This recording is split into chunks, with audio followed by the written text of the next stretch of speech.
സമൂഹ മാധ്യമങ്ങളിൽ Indian national Congress ഒരു പോസ്റ്റർ പങ്കുവച്ചിട്ടുണ്ട്. ഇങ്ങനെ ഒന്ന് തുനിഞ്ഞിറങ്ങിയാൽ മുട്ടുമടക്കാതെ പിന്നെ എങ്ങനെ? ആ പോസ്റ്ററിൽ പ്രിയങ്ക ഗാന്ധി, KC വേണുഗോപാൽ, രാഹുൽ ഗാന്ധി ഇവരുടെ ചിത്രങ്ങൾ മാത്രമേ അടങ്ങിയിട്ടുള്ളൂ. ഇവർ വളരെ ധൈര്യസമേതം പോരാടാനായിട്ട് നടന്നു നീങ്ങുന്നു. അങ്ങനെയാണ് ഈ പോസ്റ്ററിലുള്ള ദൃശ്യങ്ങൾ കാണിക്കുന്നത്. ഞാനിപ്പോൾ ഈ പറഞ്ഞ തലവാചകങ്ങളും അതിലുണ്ട്. പലരും ഇപ്പോൾ സമൂഹ മാധ്യമങ്ങളിൽ ചോദിക്കുന്നത്, ഇത് നിങ്ങൾ ശരിക്കും സീരിയസ് ആയിട്ട് നിങ്ങൾ പറഞ്ഞതാണോ അതോ നിങ്ങളെ തന്നെ ട്രോൾ ചെയ്താണോ എന്നാണ് പലരും ചോദിക്കുന്നത്. എന്താണ് യഥാർത്ഥത്തിൽ കോൺഗ്രസ് ഇതിലെങ്ങനെയാണ് കോൺഗ്രസിന് ഈ സമരത്തിന്റെ വിജയത്തിൽ പങ്കാളികളാകാൻ പറ്റുന്നത്? അല്ലെങ്കിൽ ഇതിന്റെ മൊത്തത്തിലുള്ള ആളുകളും ഞങ്ങളാണെന്നുള്ള രീതിയിൽ എങ്ങനെ പറയാൻ പറ്റുന്നു എന്ന് അതിശയത്തോടു കൂടി പലരും നോക്കുകയാണ്. കാരണം കുറെ നാള് രാഹുൽ ഗാന്ധി പട്ടായയിലായിരുന്നു, അല്ലെങ്കിൽ യൂറോപ്യൻ ടൂറിലായിരുന്നു, സുഖവാസ ചികിത്സയിലായിരുന്നു. അദ്ദേഹത്തെ കണ്ടിട്ടില്ല. ഈ സമരം CJP നടത്തി വിജയിപ്പിച്ച ഈ സമരം, ഇതിൻ്റെ പിന്നിൽ BJP ആണ് ഇതിനെ സ്പോൺസർ ചെയ്യുന്നത് എന്ന് പോലും കോൺഗ്രസ് പറഞ്ഞിട്ടുണ്ടായിരുന്നു. അതുകൊണ്ട് മൗനമായിരുന്നു കുറേ നാള്. പെട്ടെന്ന് ഇത് വിജയിക്കാൻ പോകുന്നു എന്ന് പറയുമ്പോൾ അതിൻ്റെ മുന്നിൽ ചാടി കുറേയധികം ഷോ യഥാർത്ഥത്തിൽ കാഴ്ചവെച്ചിട്ടുണ്ടായി. പൊളിറ്റിക്കൽ തിയേറ്റർ എന്ന് നമുക്ക് പറയാം, അത് കാഴ്ചവെച്ചിട്ടുണ്ടായി. അതുകൊണ്ട് രാഹുൽ ഗാന്ധിയാണ് ഈ സമരം വിജയിപ്പിച്ചതെന്ന് പറയാൻ പറ്റുമോ?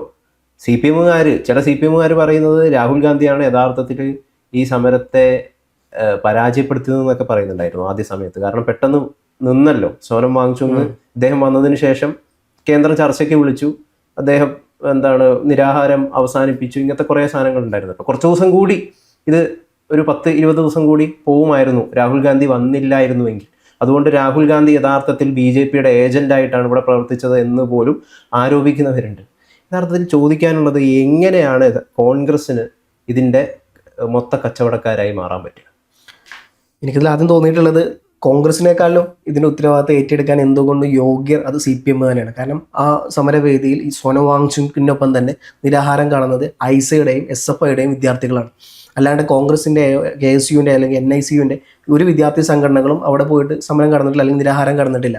രാഹുൽ ഗാന്ധിയുടെ വരവ് ഈ പറഞ്ഞ പോലെ തുടക്കത്തിൽ കോൺഗ്രസിനുണ്ടായിരുന്ന ഒരു വികാരം അല്ലെങ്കിൽ അവരുടെ ഒരു തീരുമാനം എന്ന് പറഞ്ഞത് ഇതിന് പിന്തുണ കൊടുക്കണ്ട, ഇത് BJP RSS സ്പോൺസേർഡ് സാധനമാണ് എന്നുള്ളത് ശക്തമായി തന്നെ കോൺഗ്രസിന് ഒരു തല മുതിർന്ന നേതാക്കന്മാരും CJPയുടെ സമരത്തിന് യാതൊരുവിധ പിന്തുണയും കൊടുത്തിട്ടില്ല. ഏറ്റവും അവസാനം സമരത്തിന് വിജയിക്കുന്നതിന് 3 ദിവസം മുമ്പാണ് രാഹുൽ ഗാന്ധി അവിടെ പോകുന്നതും ആ സമരത്തിന് പിന്തുണ അർപ്പിക്കുന്നതും പ്രധാനമന്ത്രി വസതിയിൽ മുമ്പിൽ ഇരുന്ന് സമരം ചെയ്യുന്നതൊക്കെ. അപ്പോൾ ഏറ്റവും അവസാനം സമരം അതിന് നിർണായക ഘട്ടത്തിലോട്ട് എത്തുമ്പോൾ പെട്ടെന്ന് അവിടെ പാഞ്ഞു എത്തുന്നു. എന്നിട്ട് ഈ പറഞ്ഞ പോലെ വിജയിച്ചതിന് ശേഷം ഉള്ളൊരു പോസ്റ്റാണിത്. Every empire will be collapse eventually എന്നുള്ള ഒരു തരത്തിലുള്ള ഒരു ഹെഡിങ് ഒക്കെ അതിന് പച്ച നിറത്തിലൊക്കെ കൊടുത്തിട്ടുണ്ട്. Every empire falls eventually. ഇങ്ങനെ ഒന്ന് തുനിഞ്ഞിറങ്ങിയാൽ മുട്ടുമടക്കാതെ പിന്നെ എങ്ങനെ? ഇന്ത്യൻ നാഷണൽ കോൺഗ്രസിന്റെ ഇൻസ്റ്റാഗ്രാം അതേപോലെ ഫേസ്ബുക്കിലൊക്കെയാണ് കൊടുത്തിരിക്കുന്നത്. അതിലെവിടെയും അഭിജിത് ദീപ്കയില്ല. ഒരു സമരം എന്ന് പറയുന്നത് അതിൽ ഒരുപാട് സംഘടനകൾ വരും. വലിയൊരു കൂട്ടായ്മയുടെ വിജയമാണ് സമരത്തിന്റെ വിജയം എന്ന് പറയുന്നത്. അതിന് കോൺഗ്രസിന് മാത്രം അവകാശപ്പെടാൻ പറ്റുന്ന ഒരു കാര്യമില്ല. അല്ല, കോൺഗ്രസിന് അവരെന്താണ് അവിടെ ചെയ്തതെന്നുള്ള സാധനമുണ്ട്. ഞാൻ പറയാമല്ലോ, രാഹുൽ ഗാന്ധി പലപ്പോഴും രാഹുൽ ഗാന്ധിയുടെ നിലപാട് ഇത് തന്നെയായിരുന്നു. അദ്ദേഹം ടൂറിലായിരുന്നു. നാട്ടിൽ വന്നപ്പോൾ പോലും യാതൊരുവിധ പിന്തുണയും കൊടുത്തിട്ടുണ്ടായിരുന്നില്ല. അദ്ദേഹം സമരം വീക്ഷിക്കുകയായിരുന്നു, ഇതെങ്ങനെയാണെന്നുള്ള സാധനം മാത്രം. അല്ലാണ്ട് കോൺഗ്രസിന് ഇപ്പം ഈ പോസിറ്റീവിനോട് എനിക്ക് പൂർണ്ണമായിട്ട് വിയോജിപ്പാണത്. കാരണം ആരാൻ്റെ കുട്ടിയുടെ പിതൃത്വം ഏറ്റെടുക്കുന്നത് പോലെയാണ് ഇപ്പോൾ രാഹുൽ ഗാന്ധി, അല്ലെങ്കിൽ രാഹുൽ ഗാന്ധി അങ്ങനെ ചെയ്തു എന്നല്ല, ഈ സോഷ്യൽ മീഡിയ ആരാണ് കോൺഗ്രസിനെ കൈകാര്യം ചെയ്യുന്നതെന്ന് എനിക്കറിയില്ല. ഒന്നല്ലെങ്കിൽ അവർ ഈ പറഞ്ഞ പോലെ നേതൃത്വമായിട്ട് കൂടി ആലോചിച്ചിട്ടാണോ, നേതൃത്വത്തിൻ്റെ സമ്മതത്തോടു കൂടിയാണോ, അതല്ല സോഷ്യൽ മീഡിയ ക്യാമ്പയിനിങ് ചെയ്യുന്ന കോൺഗ്രസിൻ്റെ ടീം സ്വന്തമായിട്ട് അവരുടെ ഒരു അഭിപ്രായം പോലെ ചെയ്തതാണോ എന്നറിയില്ല. എന്തായാലും ഇത് കോൺഗ്രസിന് തന്നെ ആയിരിക്കും തിരിച്ചടി ഉണ്ടാവും. കാരണം എല്ലാവർക്കും അറിയാം, ഇപ്പം സമരം കണ്ട എല്ലാവർക്കും അറിയാം കോൺഗ്രസിന് അതിൽ എന്ത് പ്രാതിനിധ്യം ഉള്ളതെന്ന്. ഏറ്റവും അവസാന കാലഘട്ടത്തിൽ സമരം അതിൻ്റെ മൂർധന്യാവസ്ഥയിൽ എത്തുമ്പോൾ പങ്കെടുക്കാൻ വരുന്നു, സമരം വിജയിക്കുന്നു. വിജയത്തിന് ശേഷം ഈ പറഞ്ഞ പോലെ പരിക്കേറ്റ വിദ്യാർത്ഥികളെയും അതുപോലെ നീറ്റിൽ ഈ പറഞ്ഞ പോലെ പങ്കെടുത്ത വിദ്യാർത്ഥികളെയും തൻ്റെ ഇടത്തും വലതും ആൾക്കാരെ നിർത്തുന്നു. എന്നിട്ട് അദ്ദേഹം പ്രസംഗിക്കുന്നു.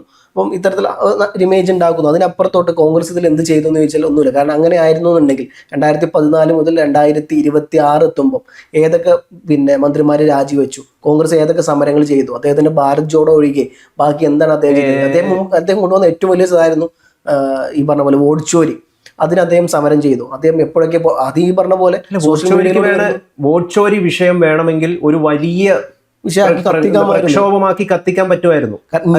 നീറ്റ് പോലത്തെ ചെറിയ വിഷയം ഇത്തരത്തിൽ ആളി കത്തിക്കാൻ ഇന്ത്യയിലെ ഒരു യുവാക്കൾക്ക് പറ്റിയെന്നുണ്ടെങ്കിൽ സ്വാഭാവികമായിട്ടും വോട്ട് ചോരി ഇതിലും വലിയ പ്രശ്നമാക്കി കൊണ്ടുവരാൻ പറ്റും. ഇതില് ഫവാസും ഇപ്പൊ കാണുന്ന പ്രേക്ഷകർ എല്ലാവരും ശ്രദ്ധിക്കേണ്ട ഒരു കാര്യം എന്ന് പറയുന്നത്, നമ്മൾ അതിശയത്തോടു കൂടിയിട്ടും അതോടൊപ്പം തന്നെ സംശയത്തോടു കൂടിയിട്ടും നോക്കി കാണുന്ന ഒരു കാര്യം, ഏറ്റവും മുതുമുത്തച്ഛിയായിട്ടുള്ള പാർട്ടിയാണ് ഇന്ത്യയിലെ കോൺഗ്രസ് എന്ന് പറയുന്നത്. 1885 ഗ്രാൻഡ് ഓൾഡ് പാർട്ടി. ആ പാർട്ടിക്ക് വിജയിപ്പിക്കാൻ പറ്റാത്ത ഒരു സംഗതി ഇത്രയും കാലം ഇവിടെ ഉണ്ടായിട്ട് പല സമരങ്ങളും അവർക്ക് വിജയിപ്പിക്കാൻ പറ്റിയിട്ടില്ല.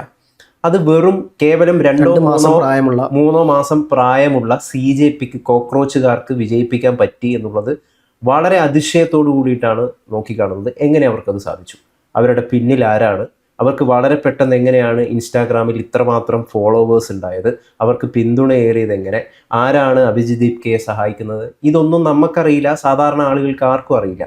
അതിനെക്കുറിച്ച് ആരും ചിന്തിക്കുന്നുമില്ല. നമ്മൾ ഈ സമരം അവർ മുമ്പോട്ട് വെച്ച ഡിമാൻഡിനൊപ്പം നമ്മൾ നിൽക്കുന്നുണ്ട്. എങ്കിലും ഇത്രയും വലിയൊരു കൂട്ടായ്മ, ഒരു സംഘടന രൂപീകരിക്കുക, ആ സംഘടന ഒരു കൂട്ടായ്മയായിട്ട് മാറുക, കുറേയധികം ആളുകളെ അവർക്ക് മൊബിലൈസ് ചെയ്യാൻ പറ്റുക എന്ന് പറയുന്നത് നിസ്സാരപ്പെട്ടുള്ളൊരു കാര്യമല്ല. സംഘടനാ പ്രവർത്തനം നടത്തിയിട്ടുള്ള എല്ലാവർക്കും അറിയുന്ന ഒരു കാര്യമാണത്. ഒരു സംഘടനയെ അതിൽ വിജയകരമായിട്ട് മുമ്പോട്ട് പോകുക എന്ന് പറയുന്നത് ഒരിക്കലും നിസ്സാരപ്പെട്ടുള്ള കാര്യമില്ല. അപ്പം എങ്ങനെ വെറും 3 മാസം കൊണ്ട് CJP ഇത്ര വലിയ വിജയമായിട്ട് മാറിത്തീർന്നു? ആർക്കാണ് അവരുടെ പിന്നിലുള്ളത്? ആരാണ് അവരെ സഹായിക്കുന്നത്? ഇതൊന്നും നമുക്കറിയാതെ വളരെ ദുരൂഹമായിട്ട് ഇപ്പോഴും തുടരുന്ന ഒരു കാര്യമാണ്. BJPക്കാർ ആരോപിക്കുന്നത് എന്താ? BJPക്കാരെന്ന് വെച്ച് കഴിഞ്ഞാൽ BJP ഔദ്യോഗികമായിട്ട് എവിടെയും പറഞ്ഞിട്ടില്ല ഈ CJPക്ക് പിന്നിൽ അന്താരാഷ്ട്ര ചാരന്മാരാണെന്നോളും. BJP അനുഭാവികളായിട്ടുള്ള അല്ലെങ്കിൽ കുറേ അധികം മണ്ടന്മാരായിട്ടുള്ള അടിമസംഖികൾ പറഞ്ഞിട്ടുണ്ട്. എന്ത് പറഞ്ഞിട്ടുണ്ട്?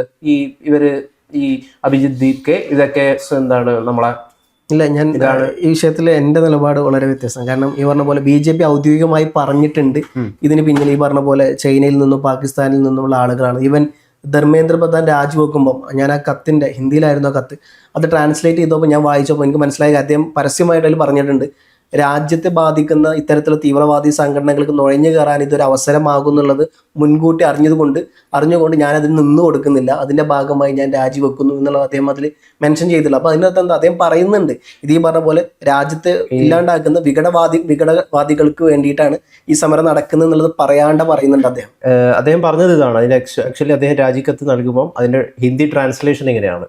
ജന്തർ മന്ദറിലും രാജ്യത്തും ഉടലെടുത്ത സാഹചര്യം രാഷ്ട്രവിരുദ്ധ ശക്തികൾ മുതലെടുക്കാതിരിക്കാൻ, രാജ്യത്ത് ഐക്യം നിലനിൽക്കാൻ, ഇന്ത്യയിലെ ഒരു വിദ്യാർത്ഥിയുടെയും ഭാവി നിയമക്കുരുക്കുകളിൽ കുടുങ്ങാതിരിക്കാൻ, നമ്മുടെ കുട്ടികൾ അവരുടെ സമയം പഠനത്തിനായി വിനിയോഗിക്കാനും കരിയർ കെട്ടിപ്പടുക്കുന്നതിൽ ശ്രദ്ധ കേന്ദ്രീകരിക്കാനും വേണ്ടി ചിന്തിച്ചാണ് ഞാൻ എൻ്റെ രാജിക്കത്ത് ബഹുമാനപ്പെട്ട പ്രധാനമന്ത്രിക്ക് അയച്ചിരുന്നത് എന്നുള്ളതാണ്. ഞാൻ ഔദ്യോഗികമായിട്ട് BJP പറഞ്ഞിട്ടില്ല. രാഷ്ട്രീയ വിരുദ്ധ അവസാനം കണ്ടില്ലേ? രാഷ്ട്രവിരുദ്ധ, അത് രാഷ്ട്രവിരുദ്ധ, അതിനർത്ഥം CJP രാഷ്ട്രവിരുദ്ധാണെന്ന് പറഞ്ഞിട്ടില്ല. മറ്റിൽ നുഴഞ്ഞു കയറാൻ വേണ്ടി അവർക്ക് സാധനം ഞാൻ വെച്ചു കൊടുക്കുന്നില്ല എന്നുള്ളതാണ് അദ്ദേഹം പറഞ്ഞത്. അതിന്റെ കാരണം എന്താണെന്ന് വെച്ച് കഴിഞ്ഞാൽ അത് പറയാനുള്ള ഒരു കാരണം ഞാൻ ഇൻഡയറക്ട്ലി പരാമർശിക്കുന്നത് രാഷ്ട്രവിരുദ്ധ ശക്തികൾ അല്ലെങ്കിൽ ഒരു സമരം എപ്പോഴും പൊളിഞ്ഞു പോകുന്നത് എങ്ങനെയാണ്? ഈ സമരം വിജയിക്കാനുള്ള കാരണം, അടിസ്ഥാനപരമായിട്ടുള്ള കാരണം എന്ന് പറഞ്ഞാൽ അവർ ഉന്നയിച്ച ഡിമാൻഡാണ്. ആ ഡിമാൻഡ് വളരെ കൃത്യമായിട്ടുള്ള ഡിമാൻഡായിരുന്നു. അതിനെ എല്ലാവർക്കും ഒന്നിക്കാൻ പറ്റുന്ന ഒരു ഡിമാൻഡായിരുന്നു. അതിനുള്ളിൽ വന്നിട്ട് ചിലവര് ഇപ്പൊ നമുക്ക് നമ്മളന്നൊരു ബ്ലോഗറിന്റെ കാര്യം പറഞ്ഞു, പാർലമെന്റ് കത്തിക്കണം, അല്ലെങ്കിൽ ഡെമോക്രസി കേസ് ആയിട്ടുണ്ട്, അല്ലെങ്കിൽ ഫ്രീ ഉമർ ഖാലിദ് എന്ന് പറഞ്ഞിട്ട് ഇതിന്റെ ഉള്ളിൽ കുറെ ആളുകൾ വരിക, അല്ലെങ്കിൽ ആർട്ടിക്കിൾ 370 പുനഃസ്ഥാപിക്കണം എന്ന് പറഞ്ഞവര്, അത് മറ്റൊരു ഡിമാൻഡാണ്. അതിന് വേണ്ടിയിട്ട് നിങ്ങൾക്ക് മറ്റൊരു പ്രക്ഷോഭമോ മറ്റൊരു സമരമോ നടത്താം. ഇതിനുള്ളിൽ കയറി അത് പറയുമ്പോൾ സ്വാഭാവികമായിട്ടും ഇതിന്റെ അജണ്ട പാളിപ്പോകുന്നു, ഫോക്കസ് നഷ്ടമാകുന്നു. അത് യഥാർത്ഥത്തിൽ BJPക്ക് സഹായകരമാകുന്ന രീതിയിലുള്ള നിലപാടുകളാണ് ഇവർ സ്വീകരിക്കുന്നത്. അതിനെയാണ് യഥാർത്ഥത്തിൽ ഈ രീതിയിൽ അദ്ദേഹം കണ്ടിട്ടുണ്ടാകുക. BJPയുടെ ഔദ്യോഗികം എന്ന് പറയുമ്പോൾ JP നഡ്ഡയോ പ്രധാനമന്ത്രി നരേന്ദ്രമോദിയോ അമിത്ഷായോ ഇതിനെ ഏത് രീതിയിൽ രാഷ്ട്രവിരുദ്ധ ശക്തികളാണ് ഈ CJP എന്ന് എവിടെയും പണ്ടതായിട്ട് ഞാൻ അറിഞ്ഞിട്ടില്ല. ഈവൻ സോനം വാങ്ചുങ്ങിനെ പോലും BJP അനുഭാവികൾ ചിത്രീകരിച്ചത് എങ്ങനെയാണ്? രാഷ്ട്രവിരുദ്ധനാണ്, വിഡ്ഢിയാണ്, ഒരു കോമാളിയാണ് ഈ സോനം വാങ്ചുങ്, 25 ദിവസം ഇയാൾ നിരാഹാരം കിടന്നു പറഞ്ഞൊക്കെയാണ് ഇപ്പോഴും പലരും പറഞ്ഞുകൊണ്ടിരിക്കുന്നത്. പക്ഷെ മോദി പറഞ്ഞത് എന്താ? മോദി പറഞ്ഞത് സോനംജിയുടെ ആരോഗ്യം വീണ്ടെടുക്കാൻ അദ്ദേഹത്തിന് സാധിക്കട്ടെ, ഞാൻ ദൈവത്തോട് പ്രാർത്ഥിക്കുന്നു എന്നാണ് ആര് പറഞ്ഞത്? ഈ മോദി പറഞ്ഞത്. ഇപ്പം സമൂഹ മാധ്യമങ്ങളിൽ ചില വീഡിയോസ് പ്രചരിക്കുന്നുണ്ട്.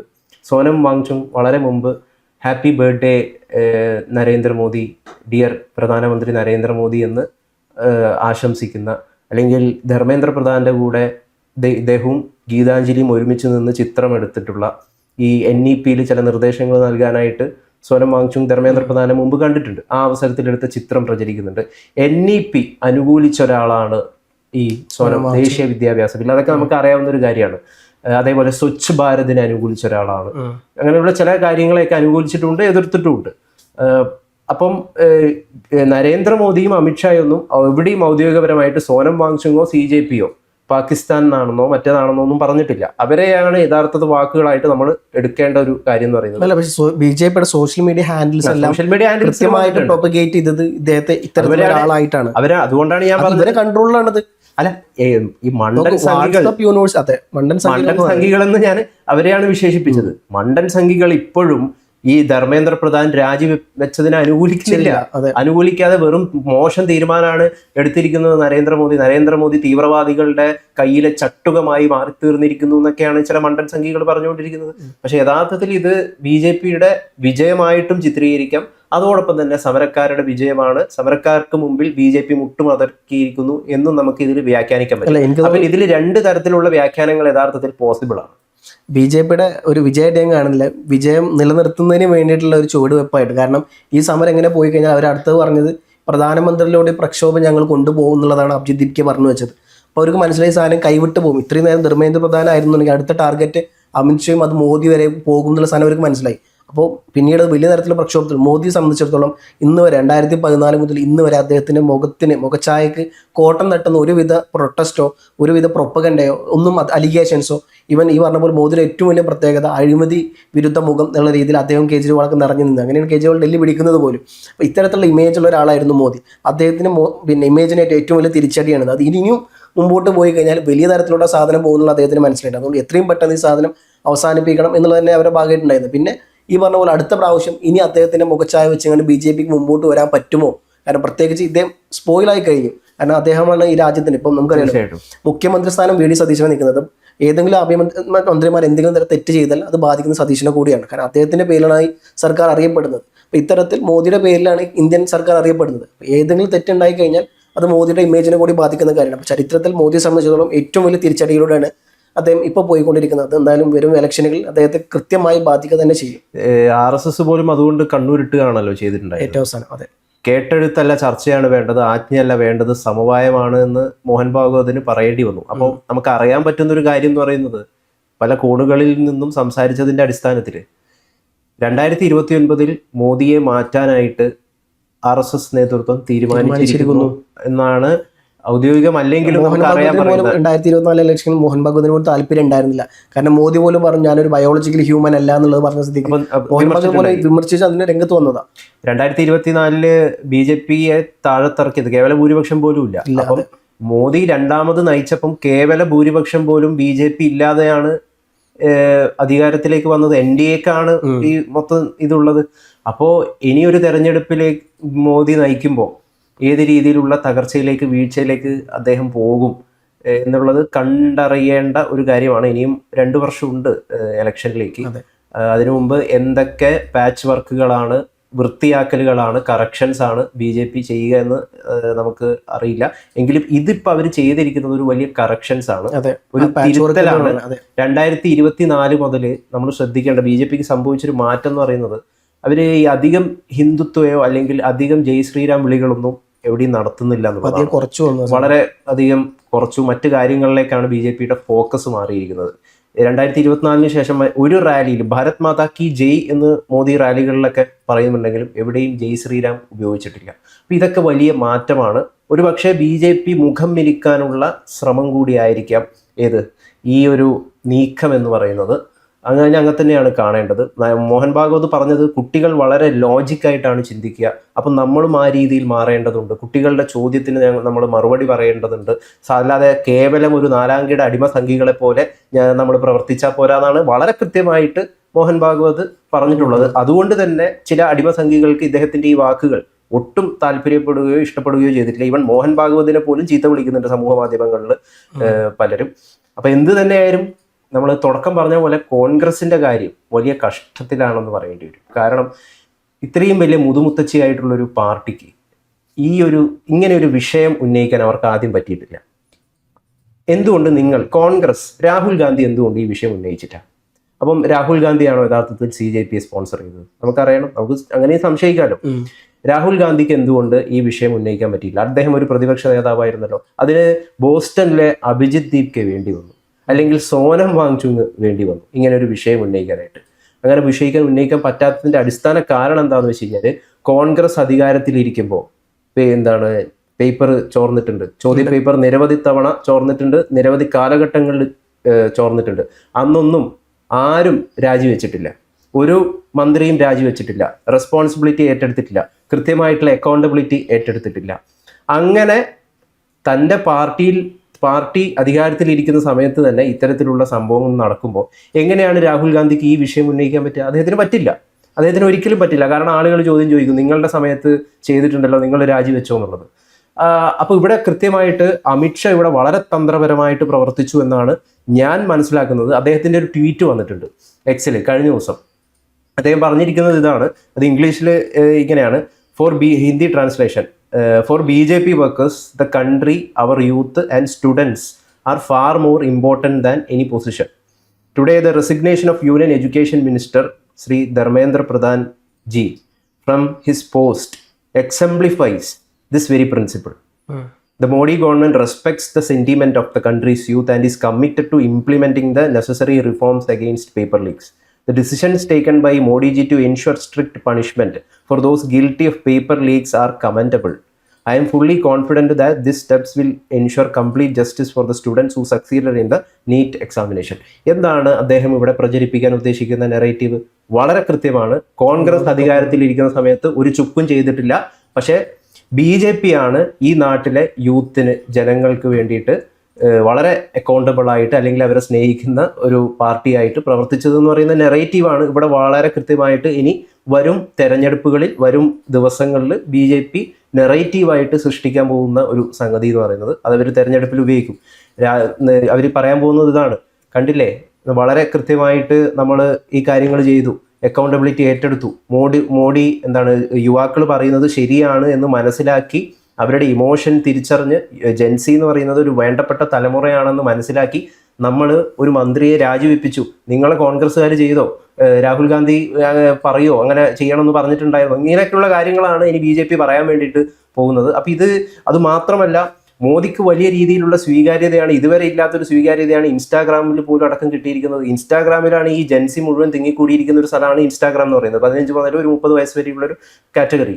അവിടെയാണ് യഥാർത്ഥത്തിൽ പാറ്റകൾ പോലും ഉള്ളത്. ആ പാറ്റകളുടെ കേന്ദ്രത്തിൽ ചെന്നിട്ട് അദ്ദേഹം ഒരു ദിവസം രാത്രി പങ്കുവെച്ച റീലാണ് ഇൻസ്റ്റാഗ്രാമിൻ്റെ റീലിൻ്റെ ചരിത്രത്തിൽ ഏറ്റവും കൂടുതൽ ലോകത്തിലെ ആളുകൾ കണ്ടിരിക്കുന്ന ഒരു റീലായിട്ട് മാറി. അദ്ദേഹത്തിൻ്റെ ഒരാഴ്ച നീണ്ടു നിന്ന ആൻറ്റി മോഡി ക്യാമ്പയിൻ, മോഡി വിരുദ്ധ ക്യാമ്പയിൻ വളരെ കൃത്യമായിട്ട് നടന്നിട്ടുണ്ടായിരുന്നു. അതിൻ്റെ അടിസ്ഥാനത്തിൽ എന്ത് സംഭവിച്ചു എന്ന് പറഞ്ഞു കഴിഞ്ഞാൽ, ഇൻസ്റ്റാഗ്രാമിൽ മോഡിക്ക് 2 മില്യൺ ഫോളോവേഴ്സ് കൂടുകയാണ് ചെയ്തത്. ഇപ്പോൾ പേളി മാണിക്കൊക്കെ സംഭവിച്ചതുപോലുള്ള ഫോളോവേഴ്സ് ഇടിവല്ല സംഭവിച്ചത്. പേളി മാണിന് ഏതാണ്ട് 2 മില്യൺ ഫോളോവേഴ്സ് കുറഞ്ഞു, പക്ഷേ മോഡിയുടെ ഫോളോവേഴ്സ് കൂടുകയൊക്കെയാണ് ചെയ്തിട്ടുള്ളത്. അപ്പോൾ നമ്മൾ ഇതിനെ മൊത്തത്തിൽ വിലയിരുത്തുമ്പോൾ തീർച്ചയായിട്ടും ഇത് സമരക്കാരുടെ വിജയമാണ്. ഇത് ധർമ്മേന്ദ്ര പ്രധാൻ രാജിവെക്കേണ്ടത് തന്നെയാണ്. അതോടൊപ്പം തന്നെ ഇവിടെ ഇത് ഞങ്ങളുടെ വിജയമാണെന്ന് പറഞ്ഞിട്ട് ഉയർത്തി കാണിക്കാനുള്ള പോസിബിലിറ്റിയും BJPയുടെ മുമ്പിലുണ്ട്. അത് യഥാർത്ഥത്തിൽ കോൺഗ്രസ് ചെയ്ത പരാജയങ്ങളാണ്. കോൺഗ്രസ് എന്തുകൊണ്ട് മുമ്പോട്ട് വന്നില്ല, കോൺഗ്രസ് എന്തുകൊണ്ട് നേരത്തെ മന്ത്രിമാരെ രാജിവെപ്പിച്ചില്ല. അപ്പോൾ അതിനെ ഉന്നയിച്ചുകൊണ്ട് ഇത് ഞങ്ങളുടെ വിജയമാണെന്ന് BJPക്കും പറയാൻ പറ്റും.